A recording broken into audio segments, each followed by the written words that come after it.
The tragic death of Clark Gable sent shockwaves through the Misfits cast and crew. Producer Frank Taylor, director John Huston, and screenwriter Arthur Miller all believed Gable deserved an Oscar for Best Actor playing Gay Langland in The Misfits.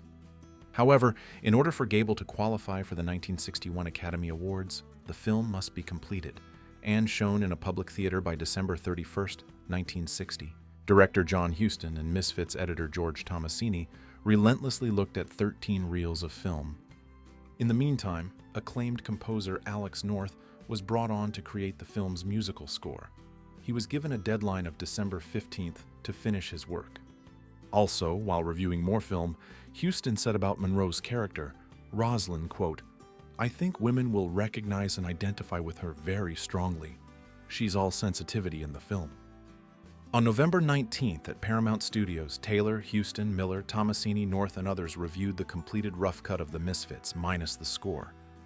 Later in Huston's office, Miller said regarding Gable that there were many references to his death throughout the picture, and he has accomplished his elegy, his requiem. He said Mozart's Requiem was the last thing he wrote. It's like Clark's apogee, it's eerie. Continuing to review film of the Mustangs being captured with Huston and Tomasini, Miller said, quote, "It's excruciating to watch. The horse is trying to escape, and by this time the audience is with the horse."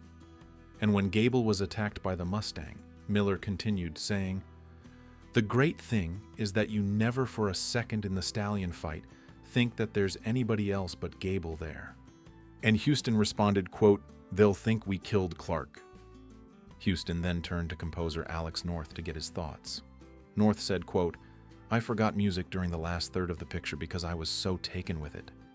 He said in the first third, music would be utilized during the interaction of Monroe and the two men.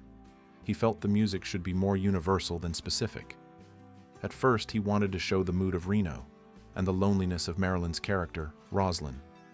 What he wanted to avoid was, quote, "any cue music coinciding with a specific line." Miller agreed, then asked Taylor if there'd be a preview. He said there wasn't time.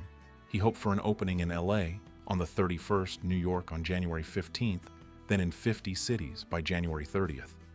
Miller concluded, quote, "I still don't understand it. We got through it. I made a present of this to her, and I left it without her. I didn't even ride home with her on the last day. And I said goodbye to Clark Gable. I walked by stage 2 today and heard his voice.